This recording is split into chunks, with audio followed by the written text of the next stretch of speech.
Les prévisions, le demand management, première chose, avant d'appliquer une méthode, il va falloir la tester.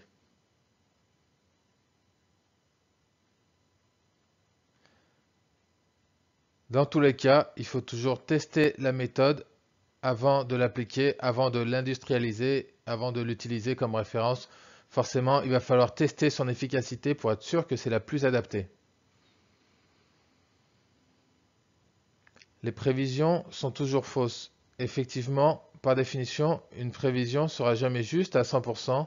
Tout le travail, ça va être d'avoir la prévision la plus fiable possible, la plus proche de la réalité, mais par définition, elle est toujours fausse parce qu'il est très rare d'avoir une prévision juste, tout simplement parce que c'est très difficile. Donc, la prévision ne sera jamais le reflet exact de ce qui va se passer. Les prévisions sont plus précises sur le court terme.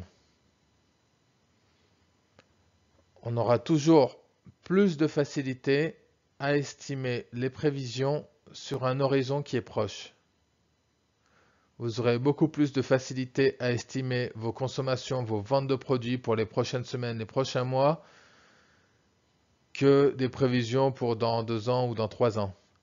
Sur le court terme, vous maîtrisez beaucoup plus votre environnement, le contexte, votre place, votre position sur le marché. Donc vous avez beaucoup plus d'éléments pour prévoir de manière plus fiable les prévisions. Donc c'est toujours plus facile sur le court terme parce qu'il y a des éléments qu'on maîtrise beaucoup plus, alors qu'on ne les maîtrisera pas quand on regardera à 2 ans, 3 ans, voire même plus loin. Les prévisions sont toujours plus précises lorsqu'elles sont réalisées à l'échelle d'une famille de produits. Ce sera toujours plus simple de le faire par un regroupement de produits plutôt que de le faire pour une unité, pour un produit particulier. Le fait d'agréger des produits et d'essayer de traiter par famille, ça va permettre d'absorber les variations locales que vous pourriez avoir. Donc, ce sera toujours plus simple de raisonner par famille que de raisonner à l'unité. Donc, on commence par estimer des familles de produits avant d'aller estimer chaque produit unité par unité.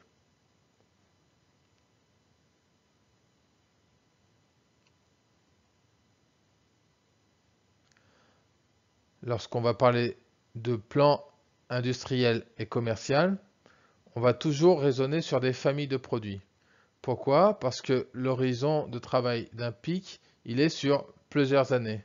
Dès lors qu'on travaille sur un horizon qui est assez lointain sur plusieurs années, on est obligé de raisonner en famille de produits. Et les décisions qui vont être prises dans le cadre d'un exercice pic sont des décisions globales, des décisions qui concernent plutôt des familles de produits, des macro-décisions, donc on va raisonner par famille. En revanche, lorsqu'on descend dans notre niveau de planification, le PDP, voire le CBN, alors on va travailler à l'unité, on va avoir besoin de connaître précisément les consommations sur des produits identifiés.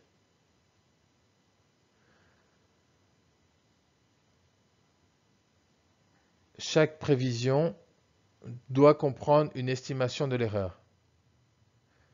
On sait que la prévision, par définition, ne sera jamais juste à 100%, donc il faut essayer d'estimer l'erreur de cette prévision.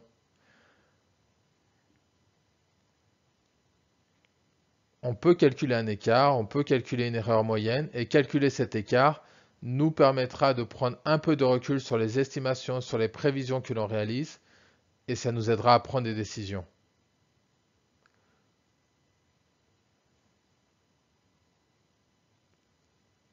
Avant d'appliquer une méthode, il faut tester. Les prévisions sont toujours fausses. Les prévisions sont toujours plus précises sur le court terme que sur le long terme. Les prévisions seront toujours plus précises par famille que par produit. Et il faut mesurer l'erreur sur nos prévisions.